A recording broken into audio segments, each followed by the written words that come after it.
Hey, sorry. Get situated. Okay, so, welcome to the D. Louise book series. It's nice to meet you. My name is Christina. This is the D. Louise book series. This is where we read books and talk about books. I'm a series person. I like character progression from book to book to book. Star Trek Next Generation, every single Friday, we recap the episode. I'm in it for the character progression, the series. I enjoy series. I enjoy binging series.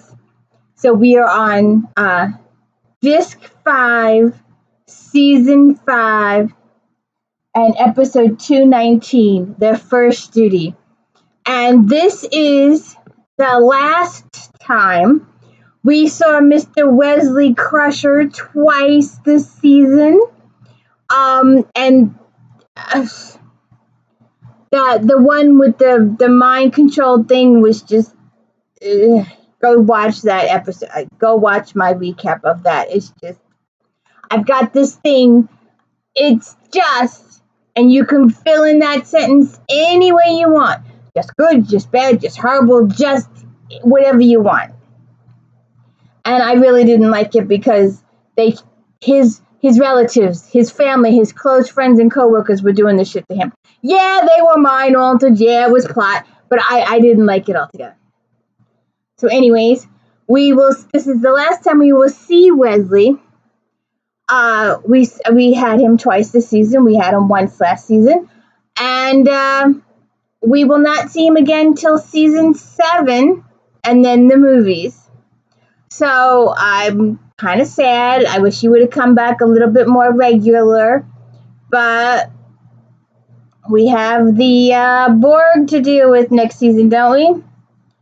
And and this is our first glimpse of Tom Paris, our future Tom Paris. He will always be Tom Paris to me, you Voyager peeps. I'm a Voyager peeps. We're going to do Voyager later. So anyways, like I said, Season 5, Disc 5, Episode 219. And I wish we could run this. I wish I could run it and comment as the scenes go on.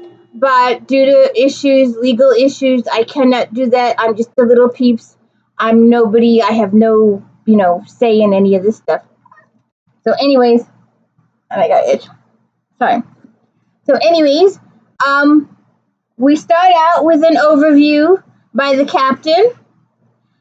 Captain's log, stardate 45703.9. We are en route to Earth, where it will be my pleasant duty to deliver this year's commencement address at Starfleet Academy. I'm also looking forward to seeing Wesley Crusher again. His team will perform a demonstration near Saturn that will be transmitted to the graduation ceremonies.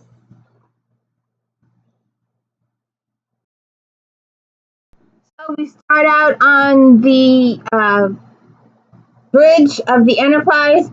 We don't see anybody else. This is the only time we see the crew. The rest of the time it's just Picard and Dr. Crusher.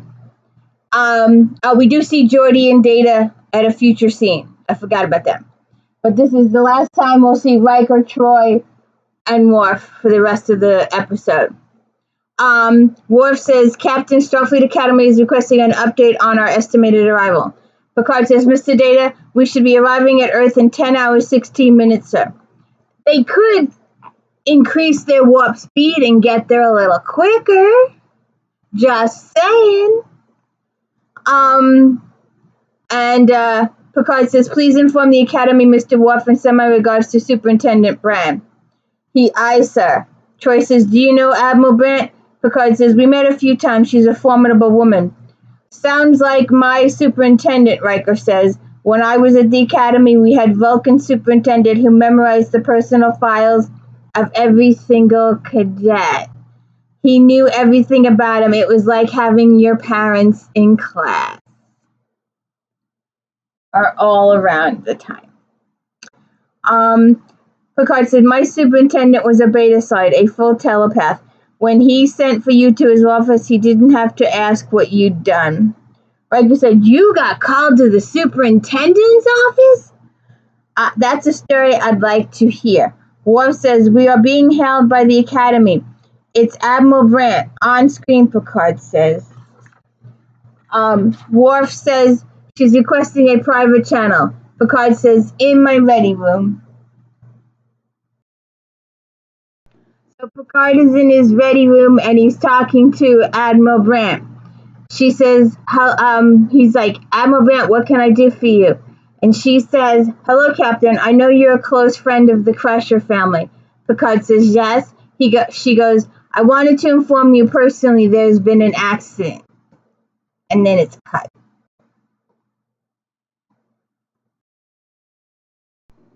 I wanted to point out, and I've mentioned it previously in earlier seasons, but there is still a blank space in the introductions where Wesley Crusher's name, Will Wheaton's name used to appear. It's still blank. They didn't change anything about the opening sequence at all. They just took the graphics for his name out. And I was so hoping, obviously falsely hoping, but I was so hoping that for this particular episode, they would put it back. But they didn't. And yeah, he's only guest starring now. But I just thought, for nostalgic reasons and other reasons, although they're probably all just, emotional, false reasons that they probably couldn't do for logistics, and probably none of them thought about it. And if they thought about it, it would have been too much of an effort to change. But they could have put his name in here instead of listing him as a guest star. But who knew this would be the start of Tom Paris's career?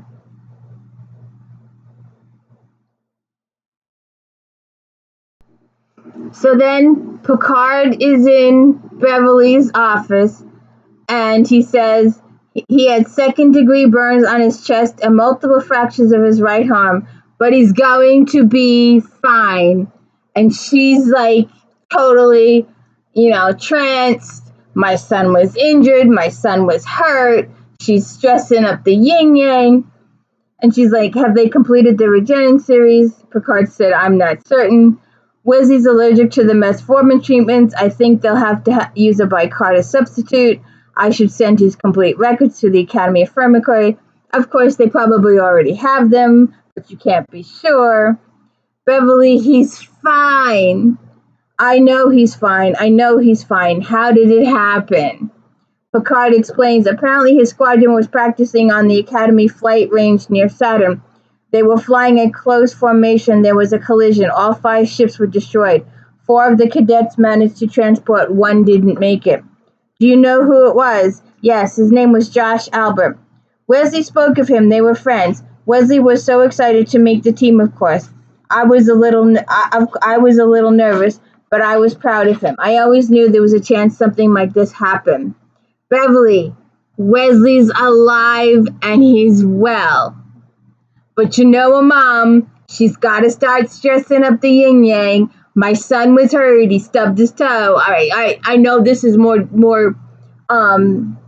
traumatic than stubbing his toe. But in your mom's mind, she's like, he stubbed his toe and he's dying. He's going to die of a stubbed toe. It's just a mother's thing.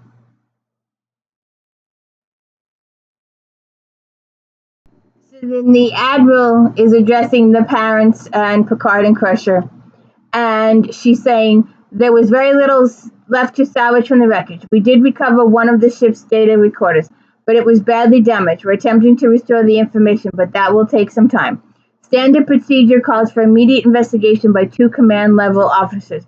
Captain Satik and I will be taking depositions from Nova Squadron at 1500 hours today. Commander Albert, I'm sure that everyone in this room joins me in expressing my deepest sympathies to you on the tragic loss of your son. There will be a memorial service for Cadet Albert this evening on the West Garden. It has been suggested that we should cancel the graduation ceremonies in light of what's happened, but Commander Albert and I have discussed this, and we've agreed the commencement should go forward as planned. The cadets should know that even after a tragedy like this, there are still duties to perform, and life continues. Thank you for all coming, she says. It's good to see you again, Captain, because the captain goes and talks to her. And let's see if we can get a visual of this. I don't know. So, Brand said, "It's good to see you again, Captain. I wish it were under better circumstances." Picard said, "This is an unhappy way to begin commencement. If you require any assistance, the Enterprise is at your disposal." Brand says, "I'm sure we'll be able to conduct the investigation, but thank you for your offer." And then we find out what happened. So, you haven't seen your mom in a long time, right? You should be hugging, "I missed you, how are you?" That kind of thing. But he's so stressed out about what happened that he's not really communicating with his mother, and he knows Picard knows that there's something. He knows Picard knows, and Picard knows that Wesley knows that he knows. And so they come in, and she's like, "I was so worried about you." Picard says, "How are you feeling?" He said, "Not bad. The arm's a little sore." Beverly says, "We were sorry to hear about Joshua." And Picard is like, "Would you like to tell us what happened?" And Wesley's like, "No, I don't think so. No, thank you. I know you're trying to be helpful, sir, but it seems like that's all I've talked about for the last 2 days. I don't want to go through it again." Picard says, "I understand, but I want you to know I'm available if you change your mind." Wesley thanks him. There's another knock on the door, and Robert Duncan McNeil Locan comes in. "Now, you haven't seen your mom in a while. You haven't seen Picard in a while. And yet, you throw them out to talk to this guy. I had issue. You had 5 minutes with your mom. You haven't seen her in a while. And you kick her out for this guy that you've been spending the last 2 years with. What are you hiding?"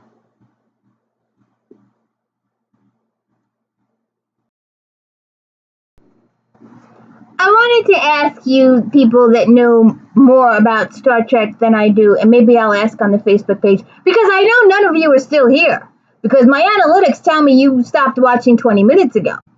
But I wanted to know, how come the ensign uniforms or the cadet uniforms are the same color as the captain? Why aren't they different colors?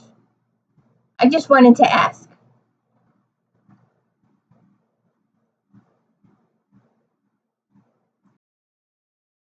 He literally opens the door and kicks his mother and Captain Picard out of the room.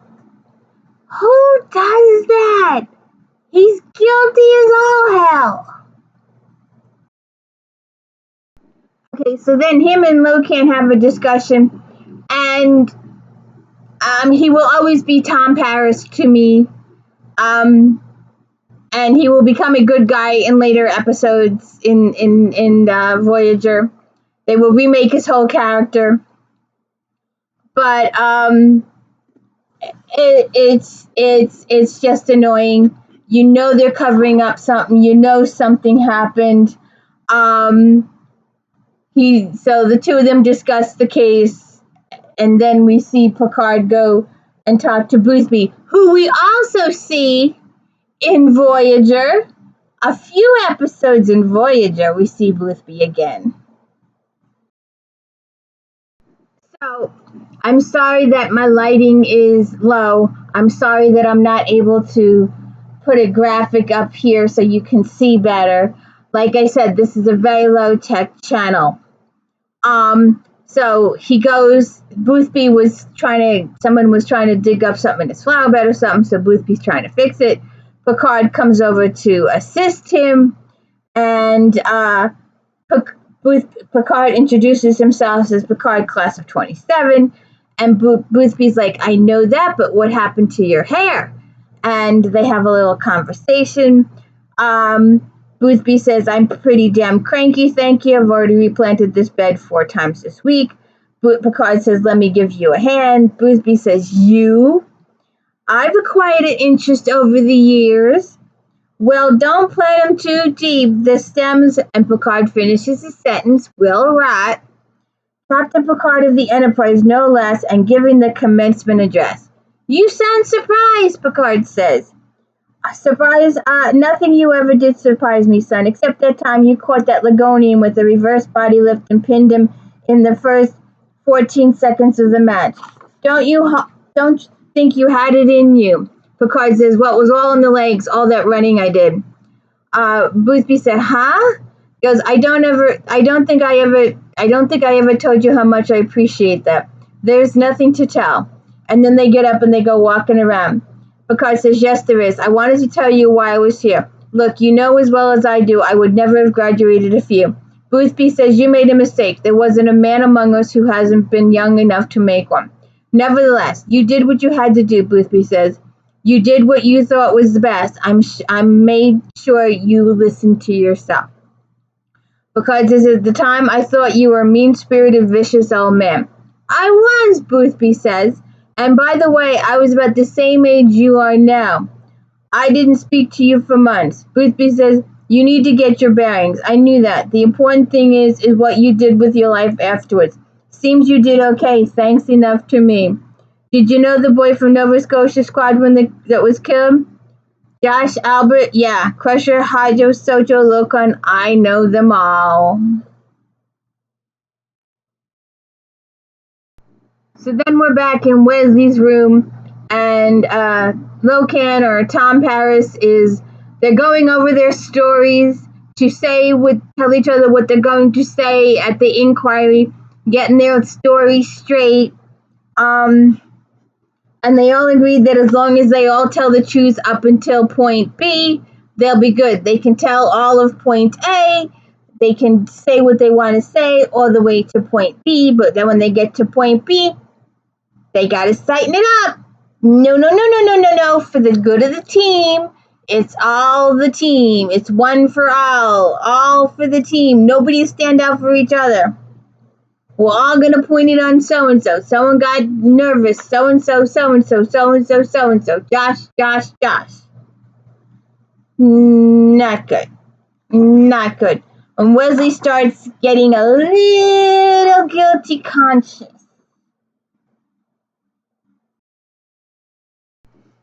So at this point, Locan is giving his speech on what happened. He's presenting it to the panel and the parents.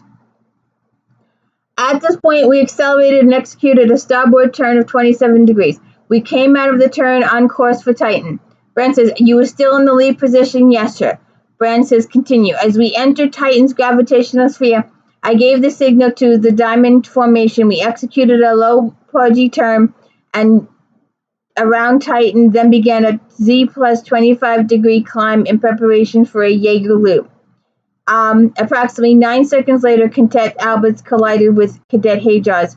We had less than 2 seconds to activate our emergency channels and beam to the evac stations at Mimis. Everyone made it but Josh. Thank you, Mr. Loken. Cadet Hajar. And she gets up. As a team navigator, you followed the flight plan with the Academy range officer before the exercise, correct? She's like, yes, sir. Sorry, I got carried away there. Did Nova Squadron deviate from the flight plan after you entered the Saturn range? No, sir. Then how do you explain the fact that the low apogee turn around Titan was at least 2,000 kilometers closer to the moon than indicated in your plan? We were still within flight safety parameters, sir. That was not my question, Cadet. We had discussed changing our approach after I filed the flight plan. The flight final decision was made in Saturn. I didn't consider it significant enough to mention here. I apologize for the confusion, sir. I should have been more precise.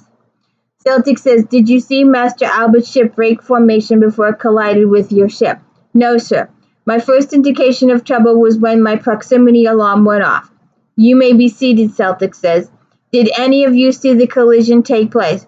Larkin says, no, sir. Cadet Sido, you were in the tail position, therefore you should have seen any sign of trouble with Cadet Albert, yet you saw nothing. That's correct, sir. Did your attention falter? No, sir. I was flying solely on sensor readings at the time. I did not have any visual contact with Cadet Albert's ship when he broke formation. Sensor readings? A murmur goes around the room. What's wrong? Dr. Crusher asks Picard, and he whispers to her, well, it's usually unusual to fly on sensors alone in this type of maneuver. The pilot relies on visual clues from the other ships to maintain formation. Brand says, if you are flying on sensors alone, perhaps you could tell us the orientation of a ship before the collision. I don't know, sir. You are flying a ship traveling 80,000 kilometers per minute with Cadet ship less than 10 meters away, and you don't know what his orientation was? I don't remember, sir. And Loken stands up to take the brunt. Let's see if I can move this up just a little bit. So this is her before Paris interrupts and tries to save her butt. So Loco tries, and then they talk to her, and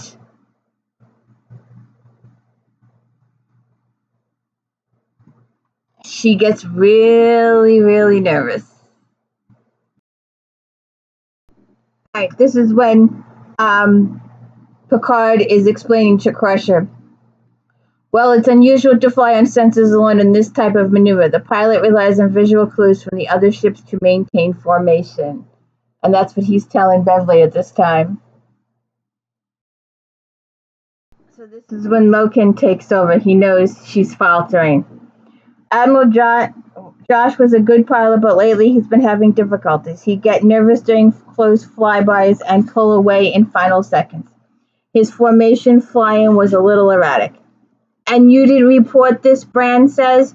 No, sir, I didn't. We'd flown together a long time. I thought he could handle it if I gave him a chance. I was wrong. Brand says, then you are saying that the accident was Cadet Albert's fault. Loken says, I think Josh got frightened and tried to pull out of the turn prematurely and then crashed into Cadet Hadra. Josh was our friend. We didn't want him to be remembered as someone who panicked. Brand says, please be seated. I'm very disturbed by what I've heard here today. By your own admission, you allowed your teammate to fly when you knew he was having difficulties maintaining formation. The fact that you did not come forward with this information immediately. We should have the first data from Mr. Crusher's flight recorder tonight. We will reconvene at 1300 hours tomorrow. And they break up. So then Picard goes to see Geordi and Data. I don't know, Captain. The Academy has one of the best reconstructive analysis labs in Starfleet. I'm not sure there's much we could contribute to the investigation. Yes, that would be, but Wesley's one of our own. LaForge said, understood, sir. We'll get right on it. Picard said, good. I've spoken with Admiral Brand, and she's agreed to allow us access to all of the physical evidence and testimony. Thank you, gentlemen. And then we switch to Wesley's room.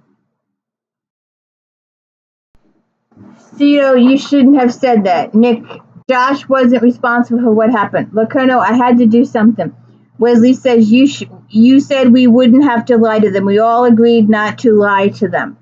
Logan says, I didn't lie. Everything I said was the truth. Wesley said the accident was not Josh's fault. Look, he was my friend too, Locano says. Wes, I worked to get him on this team, but the truth is he panicked. We don't know that, Wesley says. Of course we do. None of us wanted to say it out loud, but we've all had the same thought, haven't we? He must have pulled away too soon, Hajjah said. I think he got scared. Locano, Cito? She nods. Wes, I know you want to protect his memory. We all do. But we have to look out for ourselves. What do you want us to do? Walk in and tell them everything what happened? We might as well turn our uniforms and start packing our bags. Lacona says, are we ready for that? We'll take this one step at a time. This preliminary report from your flight recorder. It was so badly damaged in the crash that the lab could only retrieve a third of the telemetry on the recorder. And all of it is before the collision. There's no problem here. Wesley says, I don't know. I don't know if I can do this, Nick. And Sudo says, you don't have to lie. Just don't volunteer new information. Look, Locarno says, the first night I met you, Wes, I knew I wanted you on the squad. You more than any of the rest. We understood what it means to be able to count on someone because you've been out there putting yourself in the line. You know you've got to be able to count on the people on your team because your life is in their hands and their lives are in yours. We made a promise to each other right in the beginning and we'd stick together. We were Nova Squadron. Nobody else could say that. Even when we graduated, we tried to get posted to the same duty. I thought that Wesley was going to get posted back to the Enterprise. I thought that was the original plan. I just thought I'd bring that up. But I think he should still want us to be a team. Don't you think so?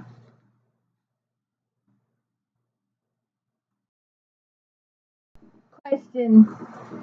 Do you think Robert Duncan knew or hoped that he would be wearing that uniform for another 7 years? You wonder what he was thinking? You wonder what the production was thinking or the writers were thinking? Hey, if we get this other series, we need to get this guy. Make him a good guy at that point. You think he knew? Probably not. Now, this is a time to feel like a heel, to feel absolutely horrible and have the guilt eat you alive. Because usually a parent gets angry and, accuses all the other people in the room. But this particular parent is very upset and disturbed that his son caused this, that his son panicked. He believes it. He knows his son. He probably did panic in the situation. And he comes in and he's like, I'm giving you your sweater back. So this is when the guilt eats Wesley alive. Literally alive. Albert is talking. His mother and I thought he'd never get out of calculus. Then he found out the academy entrance exam was alike. That he worked really. He stayed after class and he got a tutor. He worked really hard. Never gave up anything. He had a lot of respect for you. He had a lot of the team. And he's putting it on Wesley, and Wesley is being eaten alive because Josh did everything correct. They did the entire maneuver correctly. They performed the entire maneuver correctly. They did it 100%. And then it was them. It was them who decided to do this extra fancy schmancy move, and it's on them. They did this. They caused Josh's death. If they hadn't talked Josh into doing this maneuver, which at the last second he panicked, but up until that point they had done the entire maneuver 100% perfect. It was fine. And these Badinsky butts tried to do this extra fancy schmancy maneuver, and it's on them. They talked Josh into do it. He panicked at the last second. And if they hadn't been doing that extra fancy schmancy maneuver, they'd all be alive today and we wouldn't be doing this. Just saying. So then the next day, Wesley is giving his briefing, orientation, his testimony. And are you ready, Mr. Crusher? Yes, sir. This is the beginning of our run towards Titan. I'm on the right wing. Where is Malbert at this point? He was on my port quarter, approximately 50 meters away. We just received the signal to begin the diamond slot formation. That's Cadet Lerno coming into view. We're in a 20-degree turn around Titan. We should be coming out of Titan's gravity well about now. That is the extent of the data we were able to cover from your flight recorder, Mr. Crusher. Would you describe what happened after you left orbit of Titan?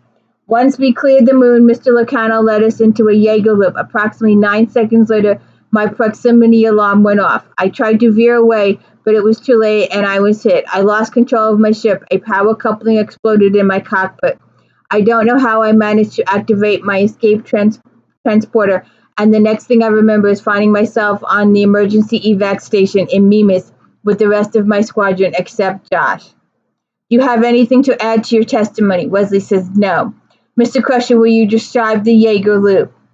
The ships begin in a diamond formation slide and climb loop backwards at a steep angle. At the peak of the loop, turn over and accelerate in a new direction. Mr. Crusher, did your team remain in formation throughout the loop? Yes, sir. I want you to be absolutely clear on this point, Mr. Crusher. Before the collision, was Nova Squadron in a diamond slot formation? Yes, sir. And then she's like, are you sure? Can you handle that truth? Could never. Question. Does the camera need to be in his face to the point where you can see his pimples? I mean, really, does it need to be that close? You know he's upset. You know he feels guilty. Does the camera have to be that close for you to know these things? That he's lying his effing pants off? I know you're lying. That is not a diamond formation. That is a circle formation. I know you're lying. That is the first step in proving you are lying, Mr. Crusher. In front of Captain Picard and your mom, you're lying. You bad, bad boy.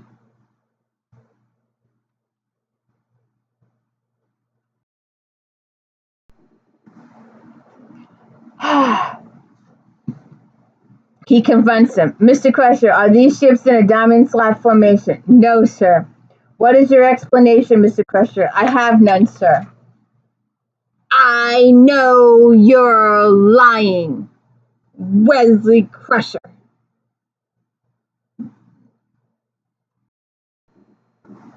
So then Wesley's talking to his mom, and he's still not telling the truth.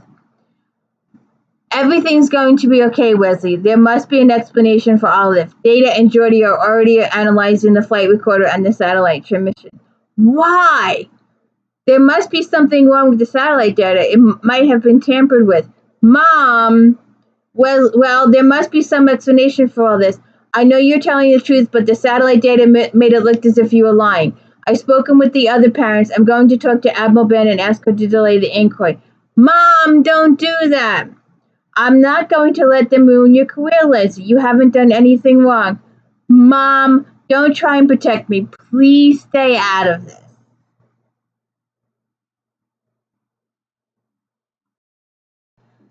All moms want to protect their children. Just saying.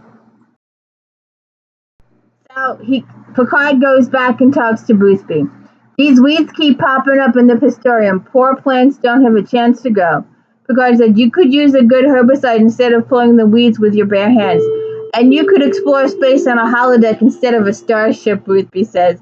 Boothby, tell me something about the Nova Squadron. Not going well, is it? No, it isn't. Do you remember the Parisi Squares tournament of 24, the final game against Minsk? It took me 3 weeks to repair the grounds after that celebration. We had a lot to celebrate. Our team wasn't supposed to win. We're very proud of them. Well, the cadets today are just as proud as the Nova Squadron. The celebration they held after Nova won the Rigel Cup made 24 look like a dinner party. To the other cadets, the members of that team are gods, and that's a hard image to live up to. But Nick Locarno, he watches out for them. He keeps them together. Nick is what makes that team special. He's their coach, surrogate father, and makes friend in all in one. A natural leader. The members of that team love him. If he asks them to do something, they do it, even if it means jumping off a cliff. And that's a light bulb for Picard. Because people would jump over a cliff for him too, right? His crew would do stuff for him.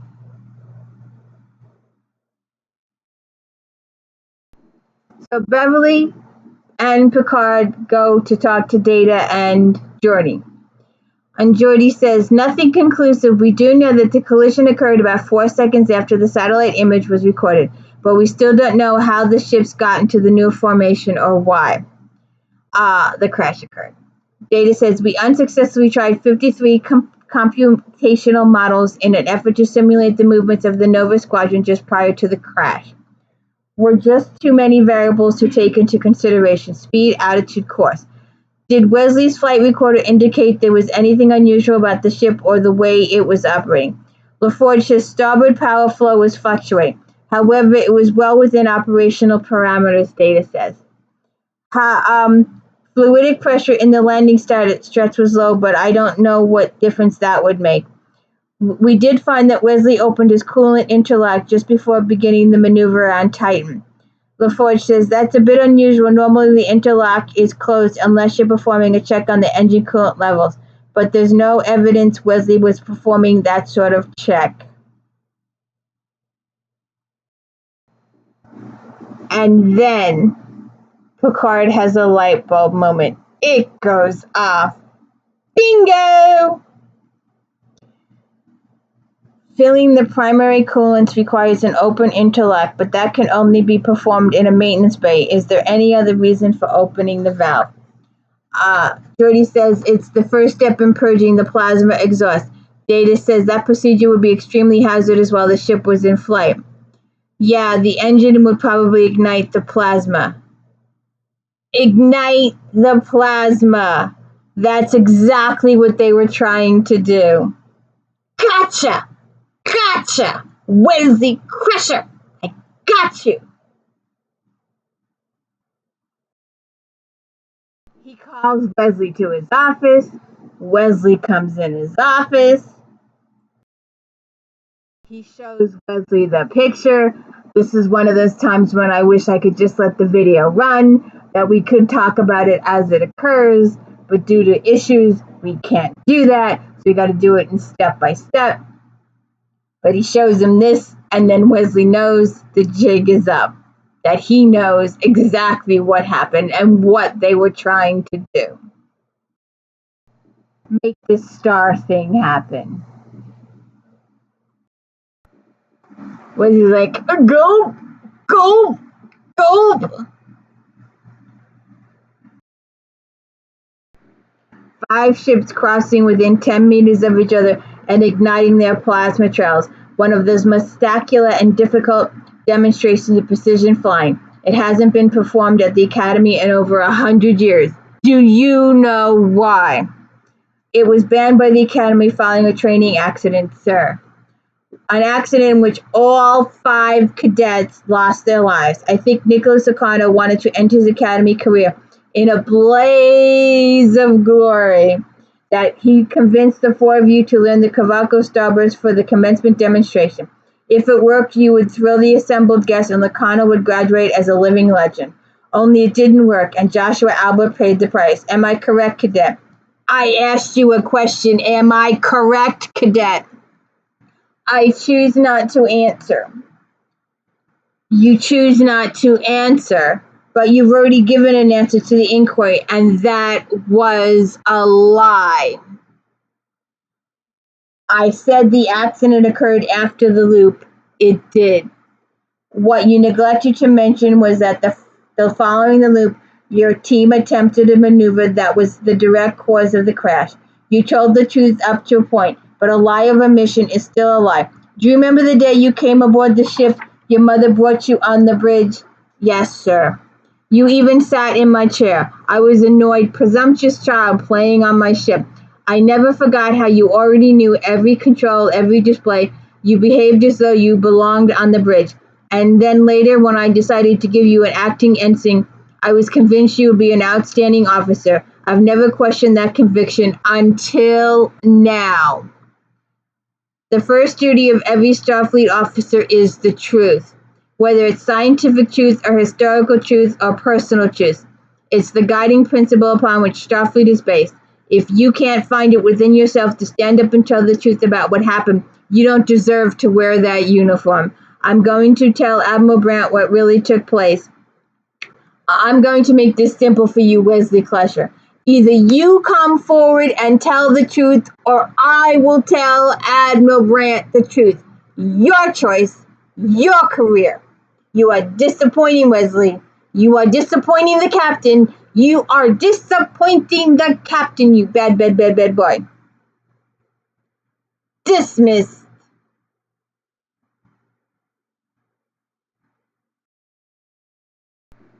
So Nick comes to see Wesley. They know Nick. They know what we did. Calm down, calm down. Tell me what happened. Captain Picard called me to the Enterprise. When I got there, he told me he knows. The Kovac maneuver to cover up everything. He said that if I didn't come forward and tell the truth now, he would. You said he figured it out. Does he have any evidence? No, but he knew exactly how it happened. Picard doesn't know anything. He has a theory. So tell him the inquiry what he thinks happened. They'll ask us, is it true? We'll say no, sir. There's no evidence. There's no cause. We'll get off with a reprimand. I can't call Captain Picard a liar, Wesley says. Wesley, we have to hang on just a little longer. Then this will be over. It's wrong, Nick. Wesley, no, I'm going to tell what happened. Lacona, you're going to tell what happened. You alone. Are you going to decide what happens to me, to Sido, to Jean? You're going to decide that? I'm not going to lie to them again, Nick. I can't live with it. Lacona, you can't lie to them. You can't live with this. You have to tell them what happened. Who the hell are you? Nick, you're going to turn us in. Wesley, no, wait a minute. No, you wait a minute. He got to you, didn't he? Picard told you some big story about duty and honor. It must have been a pretty good speech to make you turn your back on your friends. We're Starfleet cadets, Wesley says. We have duty to the truth. What about your duty to your friends? I got you on this team. I gave you a chance. When there was upperclassmen waiting in line, I said, he won't let us down. He was on the Enterprise. He knows what it's like to trust somebody with life. I guess I was wrong. Wesley, we don't come together and tell Admiral Byrne. We don't want to come forward, Cito, Jean, and me. We don't have a problem with this, but if you do, then resign your assignment to appointment to the Academy and walk away. Don't make us pay for your guilty conscience. You let me do that, Wesley said. Don't you let me throw away my career to save your neck, to save the team. That's more important than you, and it's more important than me. And if I was in your place, I'd do it without hesitation, but that's me. Then So, Brand is saying, Captain Celtic and I have gone over your testimony and the physical evidence from the crash. Your statements cannot be reconciled with the data collected from the NavCon satellite. Your unwillingness to offer any explanation for this contradiction is disappointing and raises suspicions. We cannot escape the conclusion that either the data is faulty in some way or you have lied to us. However, suspicion is not proof, and I have no proof that you lied to this inquiry. Therefore, if no further evidence is presented, I have no choice but to close this investigation. For filing an inaccurate flight plan and for allowing Cadet Albert to fly when you knew he was having difficulties, I'm ordering a formal reprimand placed on each of your permanent records. I'm also revoking your flight privileges. This inquiry is closed. Wesley stands up. I would like to add something to my testimony. Proceed. So Wesley stands up and tells the truth. Yesterday I testified that the crash occurred following a Jaeger loop. That is not entirely true. We performed a loop and afterwards broke formation and attempted a Culverc starburst. We knew it was prohibited, we knew it was dangerous, but we wanted to do something spectacular for the commencement demonstration. We pushed Josh into it and he wasn't ready. We thought we could do it. We thought we could do anything. We were wrong, and Josh died. Josh did not let us down, sir. It wasn't his fault. Mr. Lacano, you are the leader of Nova Squadron. Do you have anything to say? Nope. So, this is the last time we see Wesley and Picard stand next to each other for almost 2 years. Mr. Lacano has been expelled. Wesley says they should have expelled all of us. They nearly did, Picard says. Master Lacano made an impassioned plea for the rest of you. He said that he used his influence as squadron leader to convince you to attempt the Kulvug maneuver and then to cover up the truth. He asked to take full responsibility. Wesley, he did exactly what he said he would do. He protected the team. I feel awful. I let down everyone. My mother, my friends, you. You should feel bad, and you will pay for what you've done. Admiral Brand has decided that in addition to a formal reprimand, your academic credits for the past year will be canceled and you will not advance with your class. I understand, because it's not going to be easy staying here on campus, everyone knowing what you did. You have difficult times ahead. Yes, sir. Thank you, Captain. You knew what you had to do. I just made sure you listened to yourself. Goodbye, Cadet. Goodbye, Captain. And that's where we end it, and we don't see poor Wesley again till season 7. We shall miss him terribly. So that was the end of First Duty.